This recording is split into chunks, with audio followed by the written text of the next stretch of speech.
السلام عليكم ورحمة الله وبركاته. إن الحمد لله نحمده ونستعينه ونستهديه ونستغفره ونعوذ بالله من شرور أنفسنا ومن سيئات أعمالنا. من يهده الله فلا مضل له ومن يضلله فلا هادي له. أشهد أن لا إله إلا الله وحده لا شريك له وأشهد أن محمدا عبده ورسوله. يا أيها الذين آمنوا اتقوا الله وقولوا قولا سديدا يصلح لكم أعمالكم ويغفر لكم ذنوبكم ومن يطع الله ورسوله فقد فاز فوزا عظيما. الحمد لله الذي بنعمته تتم الصالحات. ربنا آتنا من لدنك رحمة وهيئ لنا من أمرنا رشدا. اللهم آت نفسي تقواها وزكيها وأنت خير من زكاها أنت وليها ومولاها. الله أكبر الله أكبر الله أكبر ولله الحمد. Alhamdulillah, syukur pada Allah Azza wa Jalla kerana dengan rahmat dan juga limpah kurnia yang Allah Ta'ala berikan, dapat kita setelah sekian lamanya tidak berkuliah secara bersemuka ni, maka pada hari ini telah diberikan kebenaran kepada kita untuk mengadakan pengajian kuliah maghrib di semua masjid di Perlis. Dan Alhamdulillah, satu nikmat yang besar yang tak dapat lagi setakat ni di negeri-negeri lain melainkan di Perlis. Okay. Jadi kita punya kuliah maghrib ni dia tak boleh lama. Dia kena isyak ataupun sebelum tu kita dah kena berhenti. Okay. Jadi Alhamdulillah kita berada dalam hari-hari yang terbaik ni sebelum pada kita masuk sambung akidah ataupun i'tiqad Imam Asy-Syafi'i ni. Saya nak sebut 2-3 perkara, iaitu tentang keberadaan kita dalam khairul ayyam ataupun ayyam la tu'awwad, sebaik-baik hari ataupun hari yang tidak ada gantinya, iaitu fasa tempoh 10 hari terawal daripada bulan Zulhijjah. Saja untuk saya peringatkan kepada kita semua ahli jemaah, berdasarkan satu hadis yang diriwayatkan oleh Abdullah bin Abbas radhiyallahu anhuma daripada Sahih Al-Bukhari, iaitu kata beliau, Nabi sallallahu alaihi wasallam bersabda, mal amalu fi ayyam afdala minha min hadhihi, qalu walal jihadu, qala walal jihadu illa rajulun kharaja yukhatiru bi nafsihi wa malihi falam yarji' bi syai'in. Nabi sebut, Nabi kata tidak ada amalan yang lebih baik berbanding amalan yang dilakukan pada hari-hari ini, iaitu 10 hari yang terawal daripada bulan Zulhijjah. Dalam hadis yang diriwayatkan lain, Nabi sebut, ma min ayyam al-amalu salih fihinna ahabbu ilallah. Tidak ada hari yang Allah Ta'ala suka orang beramal saleh padanya. Sehingga sahabat telah tanya, adakah amal saleh yang dibuat pada 10 awal Zulhijjah itu lebih baik berbanding orang yang berjihad? Nabi pun jawab, orang yang berjihad. Macam itulah maknanya nak sebut pada kita, orang yang beramal saleh lebih baik pada 10 hari terawal ni berbanding orang yang berjihad, kecuali jihad yang keluar dan confirm satu orang tu dia mati syahid.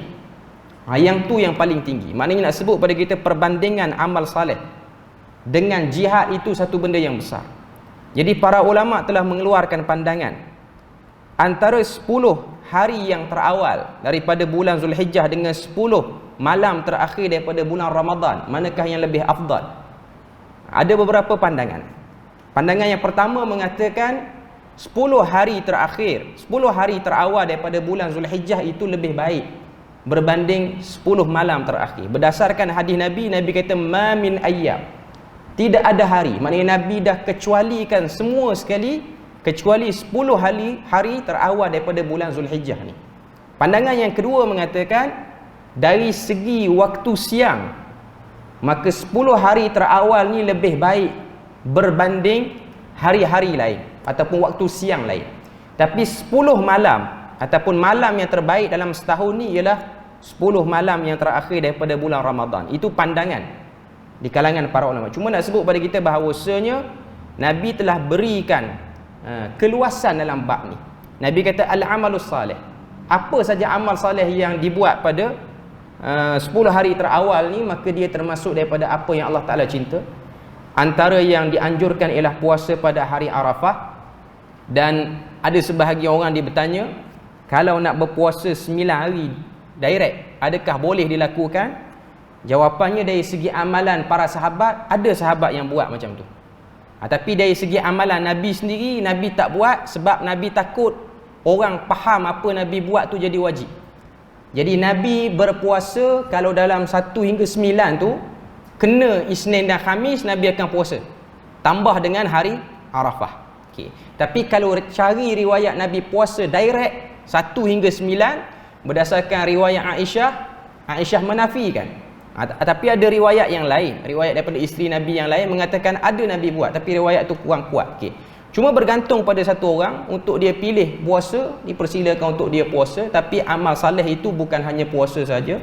Satu orang tu boleh pilih daripada mana-mana amal saleh yang dia ingin lakukan. Okay. Jadi untuk tidak panjang, kita terus masuk kepada kitab kita yang dah lama ni. Sebelum pada Ramadan lagi kita tinggalkan perbahasan dia. I'tiqad Imam Asy-Syafi'i oleh Syekhul Islam Ali bin Ahmad Al-Hakkari. Kita sambung pada muka surat yang ke-60. Sambung pada muka surat yang ke-60 di bawah tajuk Nas Mazhab Asy-Syafi'i berkenaan nama-nama dan sifat Allah. Babu Nassi Mazhabihi fi Asma'illahi wa Sifatihi. Okay. Jadi kita tengok matan dia muka surat 61.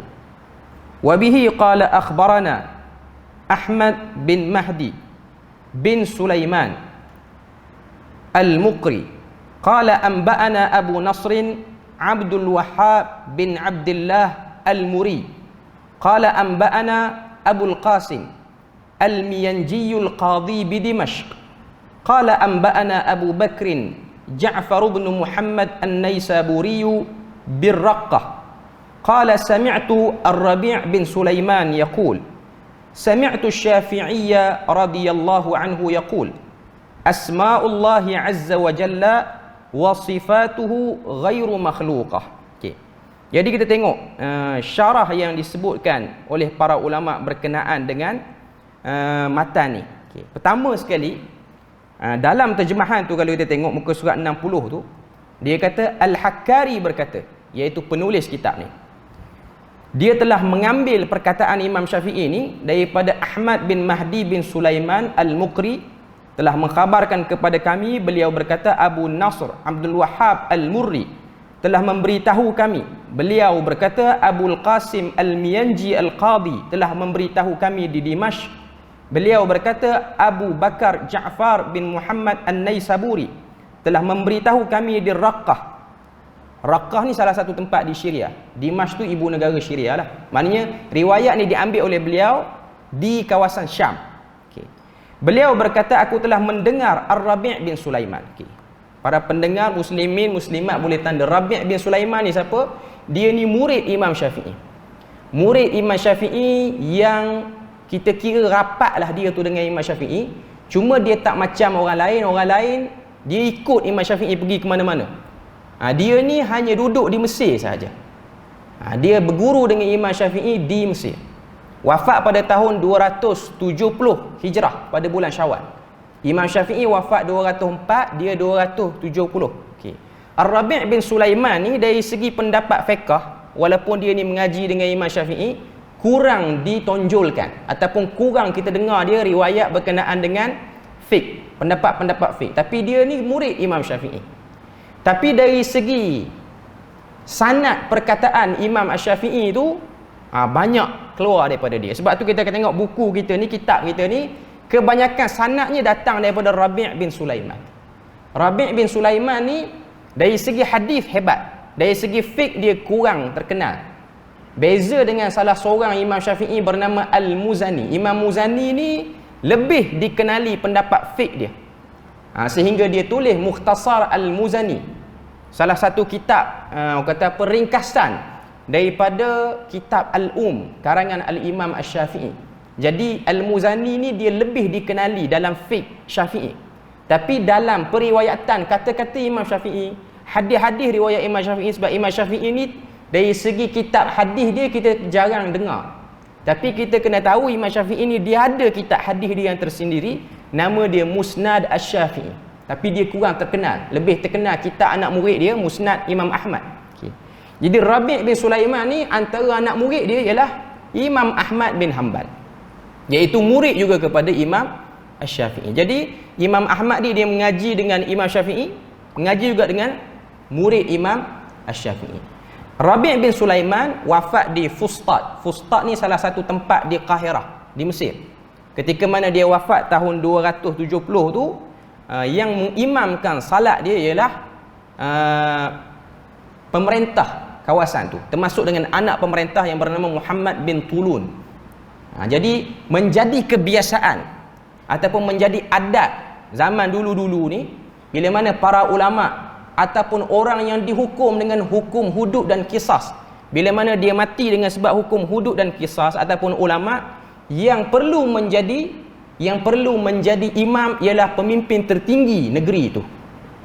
Itu dah ada ketetapan sebenarnya dalam kitab. Sebab tu kalau kita tengok Nabi SAW sendiri, orang kata apa, dia pernah menunjukkan perbuatan dia untuk salatkan satu jenazah ni ataupun satu orang perempuan ni yang meninggal kerana kena hukuman had daripada zina, iaitu hukuman rejam sampai mati. Bila mana dia kena hukuman tu, Nabi salatkan jenazah dia. Walaupun ada para sahabat yang orang kata apa, cuba untuk tidak menyuruh Nabi salat, tapi Nabi salat, sehingga Nabi kata taubatnya perempuan ini cukup untuk cover seluruh penduduk Madinah ni. Apa hikmah daripada pemimpin kena jadi imam salat jenazah kepada pesalah yang dikenakan hukum hudud? Nak tunjuk pada kita bahawasanya perbuatan dia tu salah sehingga kena hukum had ataupun kisas, tapi nilai seorang manusia itu dimuliakan. Nilai seorang manusia itu dimuliakan. Maknanya yang salah dia tetap salah, tapi hak untuk disalatkan jenazah dia dan sebagai satu penghormatan disalatkan ataupun diimamkan salat jenazah dia itu oleh pemerintah. Nak tunjuk pada kita dia salah, tapi Allah Ta'ala dah bersihkan dia dengan sebab dia kena hukuman had itu. Jadi itu antara kebiasaan zaman dulu. Kematian Imam Ar-Rabi' bin Sulaiman ini, kematian Imam Ar-Rabi' bin Sulaiman ini telah diimamkan oleh pemimpin Mesir pada waktu itu dan juga anak dia. Jadi Rabi' bin Sulaiman ni, tu sedikit sebanyak cerita tentang Rabi' bin Sulaiman. Sami'tu, dia kata aku telah mendengar daripada Asy-Syafi'i, maknanya dia dengar dengan telinga dia. Radhiyallahu anhu yaqul, sesungguhnya Imam Asy-Syafi'i semoga Allah meredai beliau berkata, asma'ullahi azza wa jalla wa sifatuhu ghairu makhluqah. Nama-nama dan sifat-sifat Allah azza wa jalla itu bukan makhluk. Kita tengok apa syarah para ulama tentang perkataan ini.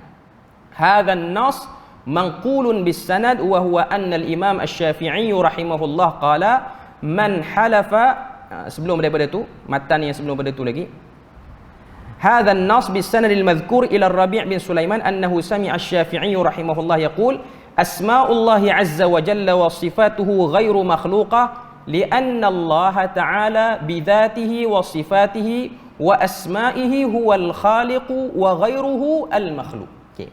Perkataan Imam Syafi'i ini ringkas. Dia kata nama-nama asma'ullah maksudnya nama-nama Allah, wa sifatuhu dan sifat-sifat dia ghairu makhluqah, bukan makhluk. Kenapa kena sebut macam tu? Kenapa Imam Syafi'i sebut nama-nama dan sifat-sifat? Sebab di zaman itu ada satu kumpulan yang membentuk ideologi dan fahaman. Mereka kata nama Tuhan dan sifat Tuhan ialah makhluk. Zat Tuhan itu saja bukan makhluk. Kumpulan macam ni dulu ada. Sekarang tak ada dah. Pemikiran-pemikiran ni dia terambil daripada ilmu kalam. Sebab tu kita akan tengok dalam matan ni juga nanti, celaan Imam Asy-Syafi'i terhadap ilmu kalam. Ilmu kalam ni jangan kita faham ilmu kalam, ilmu falsafah yang orang mengaji hari ni tu. Dalam kata apa buku falsafah semua. Ilmu kalam yang diambil daripada Greek tua dulu. Sehingga dia dicampur aduk dalam kitab-kitab akidah orang Islam. Ketika mana orang Islam ni orang kata apa, masuknya Islam orang-orang bukan Arab. Yang mana mereka ni terbawa-bawa ideologi agama lama dulu. Sebab tu kita akan tengok ramai tokoh-tokoh yang awal daripada imam mazhab yang 4 ni kebanyakannya akan mencela ilmu kalam. Sebab bila mana zaman Umar Al-Khattab Amirul Mukminin, agama Islam ni masuk sampai ke kawasan Parsi. Kawasan Parsi pada zaman sekarang ni ialah merujuk kepada Iran dan Iraq, dua negara ni. Sebab tu kita akan tengok tamadun Mesopotamia ataupun Namruz ataupun Nebuchadnezzar, antara tamadun dia yang lama. Hari ni kita boleh tengok di Babil ataupun Babylon. Hari ni yang tinggal di Babylon tu Saddam Hussein punya istana lah yang dah hancur sekarang ni. Cuma nak sebut pada kita bahawasanya itu ialah tamadun yang lama yang membawa fahaman dewa-dewa dan perbahasan ilmu akal apa-apa semua ni lah. Okay. Jadi dia masuk sikit dalam akidah orang Islam. Sebab tu kita akan tengok ada kumpulan-kumpulan. Kalau kita belajar Qadariyah ke Jahmiyah apa-apa semua ni, dan kefahaman mereka terhadap Quran, mereka akan bahas bab tu. Iaitu mereka kata nama dan sifat itu bukan Tuhan, tapi zat itu sahajalah Tuhan. Dan daripada fahaman ni, dia berubah sampailah ke zaman kita ni, dia dapat satu lagi essence ataupun orang kata apa, hasil daripada fahaman tu, hasil daripada percambahan benda tu, sehingga keluar kumpulan yang kita sebut di zaman kita ni, iaitu kumpulan Batiniyah, ataupun nama lainnya Wahdatul Wujud, ataupun nama lainnya Bahtera Nuh, dan apa-apa saja kumpulan-kumpulan ajaran sesat yang diguna ataupun diubah namanya, tapi dia punya inti dia sama, iaitu Batiniyah. Batiniyah ni maksud dia apa? Kita cari yang batin. Kita baca ayat Quran pun kita cari yang batin. Kita tak beriman dengan ayat-ayat muhkamat ni. Bila mana Tuhan kata fawalli wajhaka syatral masjidil haram, hadapkanlah wajah kamu ke Masjidil Haram. Maknanya nak tunjuk ayat tu pensyariatan ataupun dalil salat ni kena menghadap kiblat. Tapi yang mereka faham, Masjidil Haram ialah lambang kepada hati. Dia bukan Masjidil Haram by exactly Masjidil Haram, bukan Kaabah tu, tapi hati kita. Sebab tu kita akan tengok kumpulan ni dia suka bincang ayat Quran macam tu. Tapi hakikatnya ialah satu penyelewengan, sebab dia nafikan satu bahagian ayat Quran, nama dia ayat muhkamat. Quran dah sebut dengan jelas, Allah Ta'ala dah sebut dengan jelas. Dalam Quran ni ada dua jenis ayat.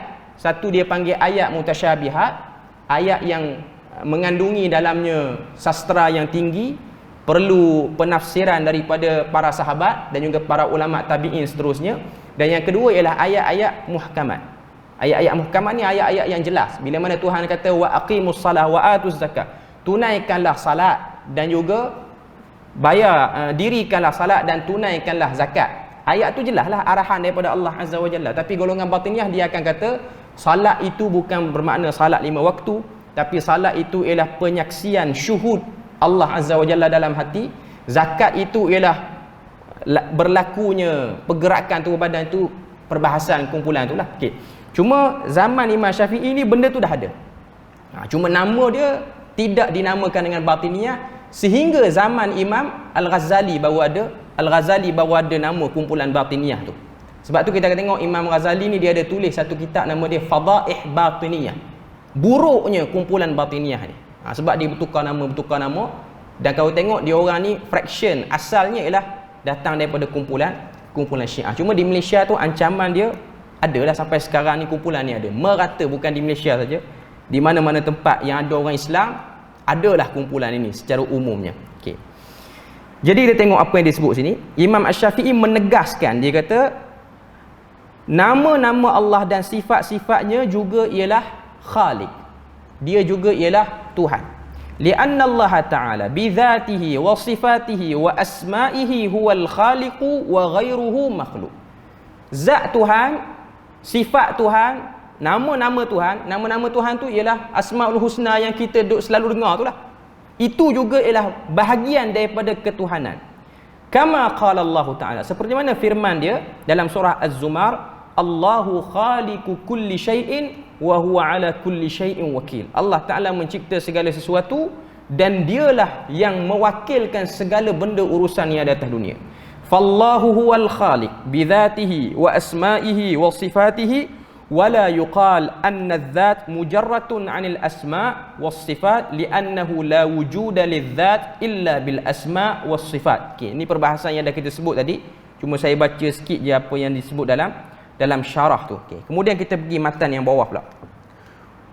Wa bihi qala wa akhbarana Ibnu Mahdi qala anba'ana Abu Nasr al-Muri qala anba'ana al-Qadhi Yusuf bin al-Qasim al-Miyanji qala anba'ana Abu Bakr al-Humaydi al-Mu'addal qala anba'ana Ar-Rabi' bin Sulaiman qala Syafi'i. Okay. Kalau kita tengok dalam matan tu, telah mengkhabarkan kepada kami Ibnu Mahdi, kemudian mengkhabarkan kepada kami Abu Nasr al-Murri.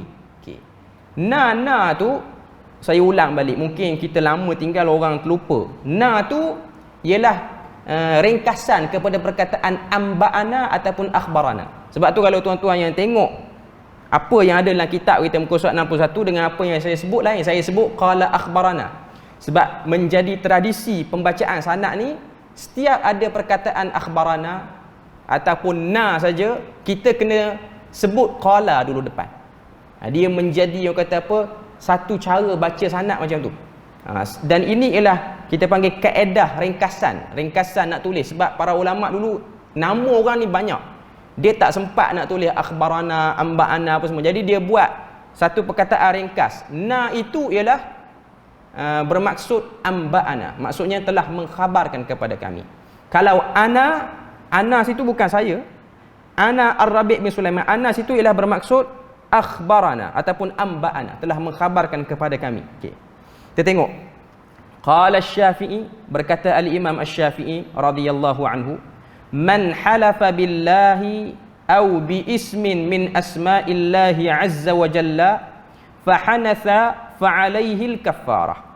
Maksud dia, sesiapa yang bersumpah atas nama Allah atau salah satu daripada nama-namanya, lalu dia melanggar sumpah tersebut, maka diwajibkan ke atasnya kafarah. Okay.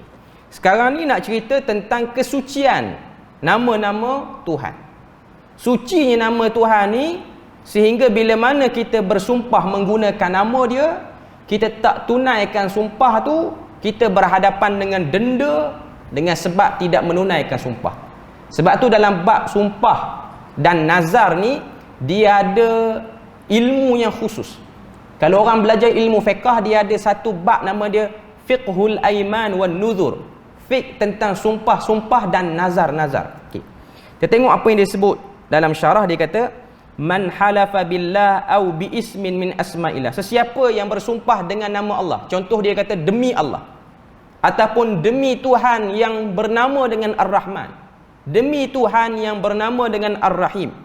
Fa hanatha alaihi. Hanatha tu maksud dia langgar sumpah tu. Dia kata demi Allah, kalau dapat sekian-sekian, saya akan buat sekian-sekian. Kalau saya baik sakit, saya akan puasa sekian-sekian, ataupun saya akan sedekah dengan bilangan harta sekian. Dia dah bersumpah dengan nama Allah. Bila mana dia baik sakit, dia tak buat benda tu. Okay. Orang yang macam ni, dia tertakluk ke atas dia kafarah. Dia kena kafarah, kena denda. Okay. Al-halafu yakunu billah. Pertama nak sebut dalam bahagian ni, sumpah hanya boleh dengan nama Allah sahaja. Kita tidak boleh bersumpah dengan nama selain Allah Azza wa Jalla. Kita mesti bersumpah. Sumpah yang lain daripada tu, maka sumpah itu sumpah yang batil. Dan kalau kita tak tunaikan sumpah dengan sebab kita bersumpah bukan dengan nama Allah, kita tak kena kafarah, tapi perbuatan tu berdosa. Dan kalau tengok, sumpah ni di kalangan orang Melayu, dia bukanlah satu benda yang menjadi kebiasaan masyarakat kita. Berbeza dengan masyarakat Arab. Masyarakat Arab ni sumpah benda yang harian mereka. Sebab itulah perbahasan sumpah ni para ulama dia detailkan dan dia orang kata apa, perinci kan. Sebab sumpah ni ialah benda yang orang Arab dia sebut tiap-tiap hari. Sebab tu kalau orang yang duduk di negara Arab ataupun orang pergi buat umrah apa semua, beli sayur, beli kelat kat kedai tu pun dia sumpah dah. Dia kata, demi Allah harga ni aku tak beri pada orang lain, aku beri pada kamu je. Nak kata harga dia bagi kat kita murah, rupa-rupanya dia tipu. Tapi dia guna, wallahi nak bayar tambang bas apa semua pun. Ini kebiasaan masyarakat Arab. Dan kalau setengah-setengah negara dia nak tunjuk sumpah dia tu serius, dia akan sebut wabi nabiyillah ataupun wabi rasulillah. Ini biasa Mesir punya style, Egypt punya style. Kalau sebut demi Allah, itu boleh jadi sumpah tu tipu ataupun main-main. Tapi kalau sebut demi Nabi Muhammad, serius sumpah tu. Dari segi hukum sumpah, benda tu salah. Sebab kita tak boleh bersumpah dengan nama Nabi. Kita kena bersumpah dengan nama Allah. Kalau kita kata demi zat yang mengutuskan Nabi, tu lain. Tapi orang Mesir ni, kalau dia serius, maknanya benda tu dia bukan bergurau.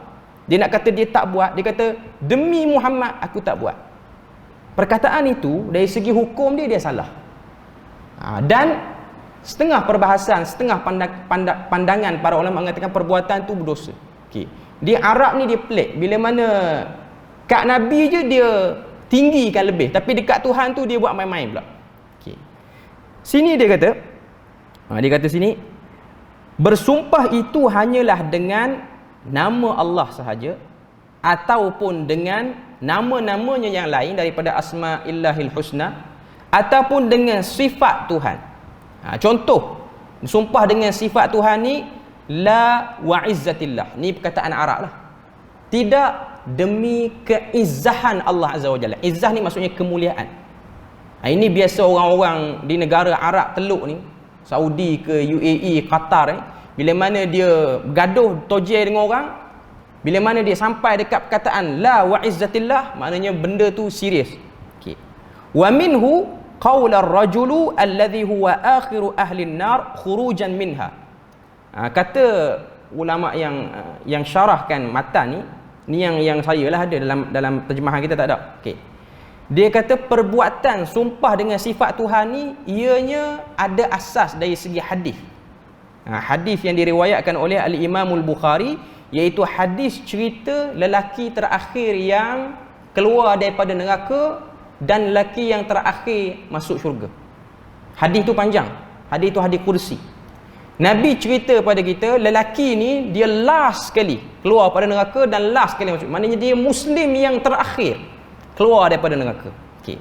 Tuhan keluarkan dia dari neraka, Tuhan tak bagi tahu dia siap-siap. Maknanya Tuhan tak hantar malaikat bagi tahu dia hari ni, esok dia keluar. Contoh, hari ni malaikat masuk dalam neraka bagi tahu, esok kamu dah bebas. Jadi boleh buku-buku pakaian apa semua. Tak ada pun. Okey. Tuhan tak bagi tahu apa-apa kat dia. Cuma Tuhan jadikan dia tu duduk dekat dengan pintu keluar, exit pintu neraka, dan dekat dengan pintu masuk syurga. Dan dia tu duk tengok dalam syurga tu. Dia duduk dalam neraka lagi, dia duk tengok dalam syurga. Sehinggalah dia tu diringankan mulut oleh Tuhan. Dia kata, ya Allah, qad khashabani rihuha wa ahraqani zakauha. Wahai Tuhan, bahang api neraka ni terlalu menyakitkan aku, dan bau api neraka ni menyeksakan aku. Keluarkanlah aku setapak daripada sempadan pintu neraka tu, dan biar aku boleh tengok syurga tu. Maka kata Allah Azza wa Jalla pada lelaki ni, ya bena Adam, wahai anak Adam, kalau aku bagi pada kamu apa yang kamu minta, iaitu aku keluarkan kamu daripada neraka, aku tak palingkan wajah kamu pada api neraka, aku palingkan ke arah syurga. Tak masuk syurga lagi, paling ke arah syurga, kamu akan minta benda lain tak lepas pada tu. Maka kata anak Adam ni, kata lelaki ni, la wa izzatika la as'aluka ghaira. Dia sumpah dengan nama Allah. Dia kata, tidak demi kemuliaan kamu wahai Tuhan, aku tak akan minta dah lebih pada tu. Minta paling je muka aku jangan mengadap bahang api neraka. Bukan mengadap, bukan kena api, tapi mengadap. Sebab tu kalau tengok dalam Al-Quran, Allah Ta'ala sebut nazza'atan lisyawa. Kita akan bertemu dengan ayat Quran yang bunyi dia nazza'atan lisyawa. Dahsyatnya api neraka ni, dia nazza'ah lisyawa. Nazza'ah maksud dia apa? Yang boleh memisahkan kulit, tulang dan isi badan kita. Contoh kita nak faham, syawa ni maksud dia apa? kita panggang, kita goreng ayam, panggang ayam lah. Panggang lebih mudah faham. Okey. Sebab syawar tu memang maksud dia panggang. Okey. Bila mana kita panggang ayam tu, dia akan hangus kulit tu. Bila mana kita tarik kulit tu, dia tercabut daripada isi. Itu perihal sifat api neraka yang membakar. Dan itu yang paling ringan. Sebab tu dalam Al-Quran Allah Ta'ala kata, percikan api neraka ni, bunga api dia, di dunia ni api yang kita bakar ni dia ada bunga api. Bunga api tu kecil je, jatuh atas baju kita pun dah boleh berlubang. Okay. Tapi dalam neraka Tuhan kata, bunga dia tu seperti humur. Humur ni maksud dia unta betina yang mengandung sarat. Maknanya bunga api yang kecil tu, saiz dia sebesar unta betina, bukan unta betina yang kosong perut dia. Unta betina yang bunting sarat 9 bulan nak keluar dah. Maknanya besar saiz bunga api, bukan api. Itu saiz bunga api. Okay. Jadi ahli neraka yang last ni nak masuk syurga ni, dia kata, wahai Tuhan, aku mengadap pun tak sanggup dah. Apatah lagi nak cerita apinya. Mengadap pun tak sanggup. Akhirnya Tuhan terima permintaan dia. Tuhan pun lepaskan dia tak mengadap api neraka, dia mengadap syurga.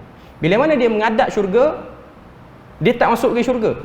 Tapi dia sedap tengok dalam tu. Dia dah nampak. Okey. Tadi dia dah janji dengan Tuhan, kalau keluar tak akan minta.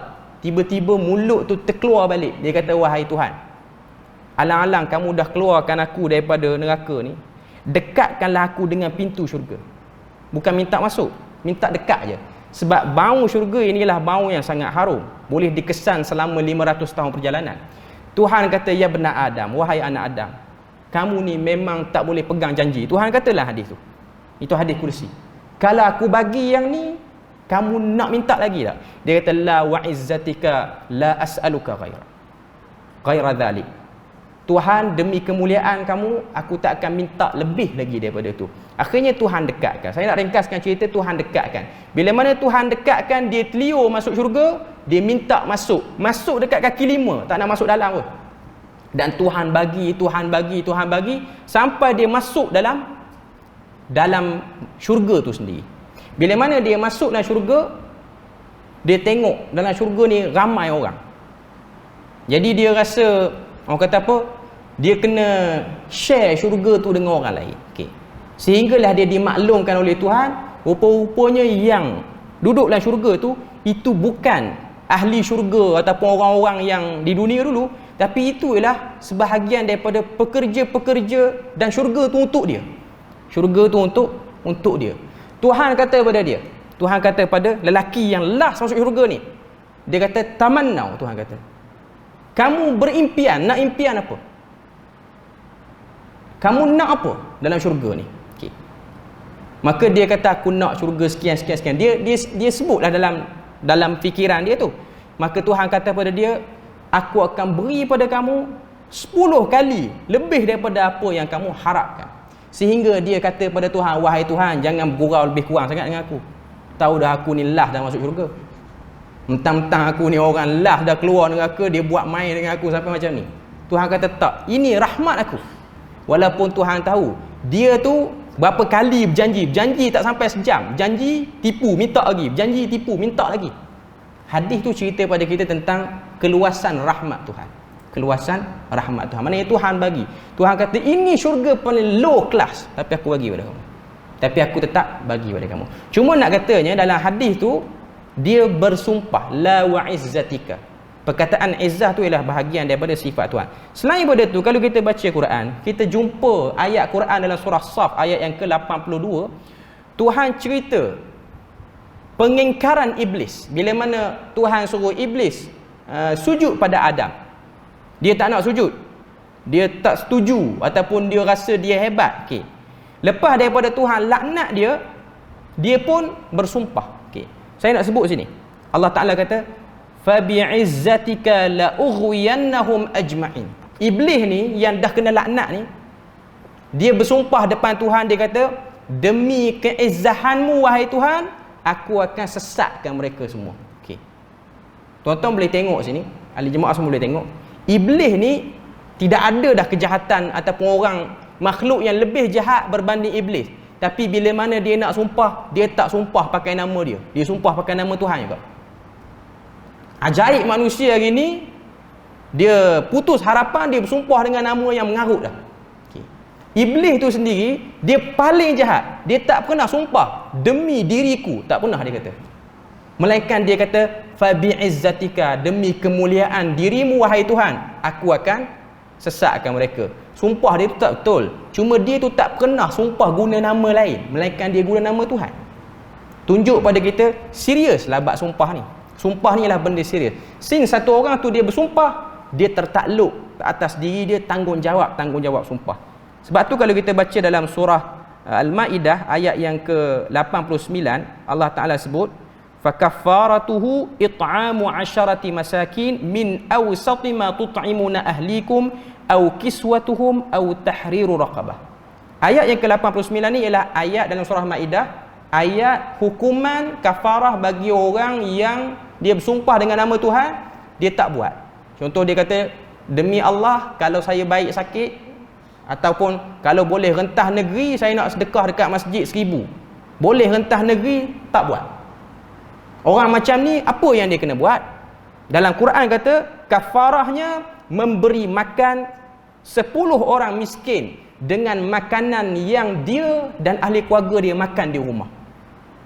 Itu kafarah bagi sumpah. Dan itu ialah orang kata apa? Tangga yang ketiga. Dia bukan pilihan pertama tu, dia ada 3 pilihan. Okey. Pilihan yang kedua berat sikit, kamu beri makan 10 orang miskin dan pakaian kepada orang miskin tu. 2 kena bagi. Okay. Dan yang paling berat, maknanya kalau sumpah tu melibatkan orang kata apa benda-benda, dia adalah pembahagian di dalam ilmu fiqh aiman ni, paling berat ialah dia kena bebaskan hamba. Yang ni tak berlaku lah zaman kita. Dan lepas dia buat 3-3 tu, contohlah dia langgar sumpah, dia kena beri makan 10 orang miskin dengan makanan, bukan makanan ruji. Rumah dia makan apa? Contoh dia, kebiasaan rumah dia makan basmati, dia kena bagi orang miskin basmati, dia tak boleh bagi jasmine superfine. Apa yang makan di rumah dia, special tara mana, itu yang dia kena bagi kepada 10 orang miskin. Termasuk pakaian. Kalau dia pakai pakaian yang mahal, yang jenama, itu juga yang dia kena bagi pada orang miskin. Nak kata serius dalam bab sumpah ni. Dan kalau sumpah dia tu melibatkan benda yang lebih besar lagi, dia kena bebaskan hamba. Bebaskan hamba ni saya tak pasti pembahagian zaman kita macam mana. Cuma di mahkamah-mahkamah di negara Arab dia ada peruntukan akta ni. Di Malaysia ni dia tak ada, sebab sumpah ni orang Melayu kita ni tak menjadikan sebagai amalan harian ataupun amalan-amalan serius pun, kita tak sangat cakap tentang sumpah ni. Dan lepas pada dia buat semua tu, dia kena berpuasa selama 3 hari. Dia kena berpuasa selama 3 hari. Ataupun sebahagian dia kata, kalau dia tak mampu sangat, kalau dia yang sumpah tu miskin, dah lah miskin nak bersumpah juga, dia kena puasa 3 hari. Maknanya dia tak mampu bagi makan 10 orang miskin, dia pun tak mampu bagi makan dan pakaian pada 10 orang miskin, nak bebas hamba lagi tak mampu. Yang paling low bagi dia ialah dia kena puasa sebanyak 3 hari berturut-turut. 3 hari berturut-turut. Dan itu ialah kata apa? Tebus kepada sumpah yang telah dia lakukan. Kemudian dalam matan tu disebut, wa man halafa bi syai'in ghairillah fala kaffarata alaihi wajaba an takuna, muka surat 63, wajaba an takuna ma'siyah, wa man halafa bil ka'bah au bi syai'in makhluqin fala hinsa alaihi. Okey, maksud dia sesiapa yang bersumpah atas nama selain daripada Allah, nama-nama dan sifat-sifatnya, maka tidak diwajibkan kafarah ke atasnya walaupun kelakuannya itu adalah satu dosa. Dia berdosa. Contoh dia sumpah, dia kata demi rumah dia, kalau dia baik sakit dia akan buat sekian-sekian. Dia bersumpah demi rumah dia. Sumpah dia tu berdosa. Dan berdosa besar pun ada sebahagian para ulama, sebab Imam Az-Zahabi masukkan antara dosa-dosa besar ni ialah bersumpah selain dengan nama Allah, ataupun demi keluarga dia. Demi nama sekian-sekian, nama ayah dia ke, nama tok wan dia ke, dia sebut. Kalau dia baik sakit dia akan buat macam ni, macam ni, macam ni. Sumpah dia tu kalau dia tak buat, dia tak kena kafarah. Tapi kalau dia buat, dia tak berdosa. Contoh dia kata, demi tok wan aku, kalau aku baik sakit, aku akan bagi sedekah pada masjid orang ni 10,000. Dia bagi betul. Duit tu kita ambil lah, kita orang masjid ambil, tapi dia tu berdosa sebab dia bersumpah atas nama Tuhan dia. Dia bukan bersumpah atas nama Tuhan. Tapi dia tak kena kafarah. Dia tak kena kafarah. Cuma dia ada perbahasan lah, nak ambil duit dia tu macam mana, ada pembersihan kata pun tidak. Cuma nak kata pada kita, ini ialah bab aiman wan nuzur, sumpah-sumpah dan juga orang kata apa, nazar-nazar. Okay. Kita tengok lagi apa yang disebut dalam syarah sini. Dia kata sini wamal hukmu al-halfu bi ghairillah. Apakah hukum? Ni dia datangkan permasalahan dalam syarah, dalam matan kita dah habis dah. Okey. Apakah hukum orang yang bersumpah selain daripada Allah? Hukum dia ialah syirik sebenarnya. Sebab ada hadis yang diriwayatkan oleh Abu Daud, Nabi kata man halafa bi ghairillah faqad kafara au asyrak. Siapa yang bersumpah selain daripada Allah Taala, dia dah kufur, dia dah pun syirik. Dia termasuk dalam syirik yang kecil. Walaupun syirik kecil, tapi dia syirik lah. Okay. Kemudian hukum bersumpah dengan ayat-ayat Allah. Ini kebiasaan masyarakat Arab lah. Masyarakat kita ni dia tak ada. Okay. Contoh, setengah-setengah orang dia bercakap, demi ayat-ayat Tuhan dalam Al-Quran, aku akan buat sekian-sekian. Apa hukum orang yang bercakap macam ni? Okay. Dia ada dua keadaan. Pertama, kita kena tahu dalam Quran ni dia ada ayat kauniyah. Yang kedua ialah ayat Quraniyah. Ayat kauniyah ni apa? Ayat yang Tuhan sumpah. Wal fajri, demi waktu fajar. Wad duha, demi waktu duha. Ini ialah wal asri, demi masa ataupun demi waktu asar. Ini ialah sumpah-sumpah Tuhan dengan waktu. Wasyamsi waduhaha, demi matahari dan juga demi waktu duha. Kalau dia sebut umum, kalau dia kata demi ayat Quran, aku bersumpah demi ayat Quran, para ulama bahas kalau dia tak takyinkan, dia tak spesifikkan ayat Tuhan yang mana yang dia nak bersumpah tu. Kalau dia bersumpah dengan ayat-ayat kauniyah, maknanya ayat yang sebut demi orang kata apa, demi matahari, demi bulan, sama juga sumpah dia macam sumpah selain daripada Allah Ta'ala. Maknanya dia kata demi ayat pertama surah Ad-Duha. Ayat pertama surah Ad-Duha apa dia? Wad-duha, demi waktu duha. Duha tu makhluk, bukan nama Tuhan. Duha tu ialah waktu. Kalau dia sumpah macam tu, walaupun bunyi dia ayat Quran, sumpah dia lah sumpah yang tak betul, sumpah yang berdosa, sumpah yang termasuk daripada syirik asghar. Okay, dia tak boleh. Melainkan dia kata demi ayat Quran pada sekian-sekian tempat. Dia kena spesifikkan. Contohnya ayat yang berbunyi innallaha huwar razzaqu dzul quwwatil matin. Demi ayat ni aku bersumpah. Ayat tu okey, sesungguhnya Allah Ta'ala lah Tuhan yang memberi rezeki dan Tuhan yang sangat kuat mengambil hukuman terhadap hamba-hambanya. Kalau dia bersumpah dengan ayat ni okey. Amalan sumpah dengan macam ni dia tak berlaku dalam masyarakat Melayu, dia berlaku dalam masyarakat Arab sajalah. Saya dulu waktu belajar degree dulu, pensyarah-pensyarah kita ni tu utamanya yang daripada Bahrain ni, dia orang Bahrain ni, Bahrain ni lah sebuah negara yang berjiran dengan Arab Saudi. Tapi dia ni, dia punya sosial tu dahsyat sikit berbanding Arab Saudi lah.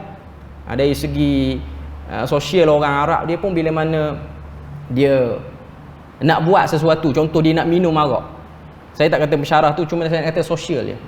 Dia orang akan minum dalam keadaan dia orang pakai jubah ataupun serban tu. Orang Arab, walaupun dia tu kepala masam, dia tu jenis tak semayang, tapi pakai serban, pakai jubah, time nak minum arak dia tak akan pakai jubah dan serban tu. Kebiasaannya. Kebiasaan. Sebab dia tahu itu ialah benda yang ada pada badan Nabi. Tapi Bahrain dahsyat. Dengan serban, dengan pegang tasbih pun Johnny Walker boleh ada atas meja. Dia boleh minum. Dia tak rasa apa-apa. Okay, dia tak rasa apa-apa.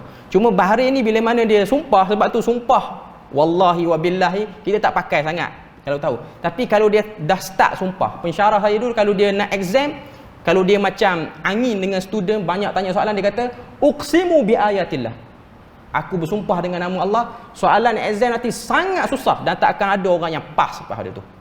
Maknanya serius lah, memang kita boleh drop subjek tu awal-awal lagi, buat nanya orang kata apa, pointer je ambil dengan macam tu. Dia dah serius pada waktu tu. Okey. Maknanya dia suka sumpah dengan cara macam tu. Tapi kalau dia kata demi Allah aku akan buat soalan susah, boleh main-main lagi. Boleh main-main. Okey. Ini kebiasaan lah. Orang Melayu tak ada. Isu sumpah ni bagi orang Melayu dia settle, dia tak ada. Kita ni kes teruk sangat je. Baru kita nak cakap tentang sumpah ni. Tu pun biasanya tak termasuk dalam perbahasan yang dibahas dalam hukum. Sumpah kita ni setakat pegang Quran lepas asar, biasalah, bukan kata benda tu tak betul. Cuma nak kata pada kita bahawasanya dia bukan seserius seperti mana yang dibahaskan dalam Al-Quran, dalam surah Al-Maidah dan lain-lain. Okay. Jadi secara umumnya kita dah selesailah daripada daripada perbahasan kita ni. Saya rasa kita berhenti situ je kot. Kita ada 5 minit lagi sebelum masuk isyak. Kita berpada situ je sebagai permulaan kuliah kita pada malam ni. Ngam dah kita habis bab ni lah, bab sifat-sifat Tuhan dan kemuliaan nama-nama Tuhan. InsyaAllah Selasa depan kita akan sambung balik muka surat yang ke-66 dan juga 67. Nas mazhab Syafi'i berkenaan dengan Quran. Apa pandangan mazhab Syafi'i tentang Quran? Quran tu makhluk ataupun tidak, kita akan tengok pada perbahasan minggu depan. Setakat tu saja. Subhanakallahumma wa bihamdik asyhadu an la ilaha illa anta wa astaghfiruka wa atubu ilaik. Wassalamualaikum warahmatullahi wabarakatuh.